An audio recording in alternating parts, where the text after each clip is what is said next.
আসসালামু আলাইকুম। মেডিসিন টক বিডি চ্যানেলের পক্ষ থেকে আপনাদের জানাই স্বাগতম। আজকে আমি যে মেডিসিনটি নিয়ে আপনাদের সামনে হাজির হয়েছি সেটার নাম হলো অপটন ট্যাবলেট 40 মিলিগ্রাম, যার মধ্যে রয়েছে ইসোমিপ্রাজল 40 মিলিগ্রাম। এটি বেক্সিমকো ফার্মাসিউটিক্যালস লিমিটেড একটি ওষুধ। এটি একটি গ্যাস্ট্রিকের ওষুধ।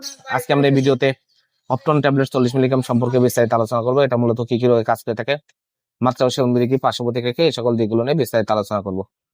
তো প্রথমে আসুন দেখে নেওয়া যাক অপটন ট্যাবলেট 40 মিলিগ্রাম মূলত কি কি রোগে কাজ করে থাকে। এটি প্রাপ্তবয়স্কদের জন্য, যাদের বয়স 12 বছরের ঊর্ধ্বে, তাদের গ্যাস্ট্রিকের সমস্যা সমাধান, আলসার, বুক জ্বালা পোড়া করা, বদ হজম, খাবারের অরুচি, পেটে গ্যাস্ট্রিকের ব্যথা, কোষ্ঠকাঠিন্য, এই সকল রোগগুলোর জন্য এই অপটন ট্যাবলেট 40 মিলিগ্রাম অত্যন্ত কার্যকারী এবং ভালো কাজ করে থাকে। এছাড়া এটি গ্যাস্ট্রো ইসোফেগাল রিফ্লাক্স রোগসমূহ, ইরোসিভ ইসোফ্যাগাইটিস রোগসমূহ নির্মূলে, অ্যাসিড সম্পর্কিত ডিসপেসিয়া, ডিওডোনাল অথবা গ্যাস্ট্রিক আলসার, জোলিঞ্জার অ্যালিসন সিন্ড্রোমের চিকিৎসার জন্য এটা অত্যন্ত কার্যকারী একটি ট্যাবলেট হচ্ছে অপটন 40 মিলিগ্রাম ট্যাবলেট।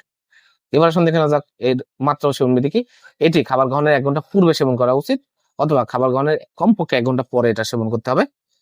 গ্যাস্ট্রিক, আলসার, বুক জ্বালা পোড়া করা, বদহজম, খাবারের অরুচি, পেটে গ্যাস্ট্রিকের ব্যথা, কোষ্ঠকাঠিন্য, এইসব রোগগুলোর জন্য আপনারা দিনে 2টো করে ট্যাবলেট সকালে এবং রাতে সর্বোচ্চ আপনারা ব্যবহার করতে পারবেন, অথবা ডাক্তারের পরামর্শ নিয়ে আপনারা এটা মাত্রা ও ডোজ নির্ধারণ করে নেবেন। এবার আসুন দেখে নেওয়া যাক এর পার্শ্ব প্রতিক্রিয়া কি।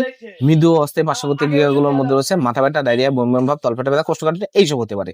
গর্ভাবস্থায় ওষুধটি ব্যবহার করতে পারেন, তবে অবশ্যই ডাক্তারের পরামর্শ অনুযায়ী এটা ব্যবহার করতে হবে। অপটন 40 মিলিগ্রাম ট্যাবলেট প্রতিটির দাম 8 টাকা। আপনার হাতের কাছে যে কোনো ফার্মেসিতে অপটন 40 মিলিগ্রাম ট্যাবলেটটি পেয়ে যাবেন। ধন্যবাদ আমার ভিডিওটি দেখার জন্য। পরবর্তী ভিডিও পেতে আমার চ্যানেলটিকে সাবস্ক্রাইব করুন এবং পাশে থাকা বেল আইকনটিকে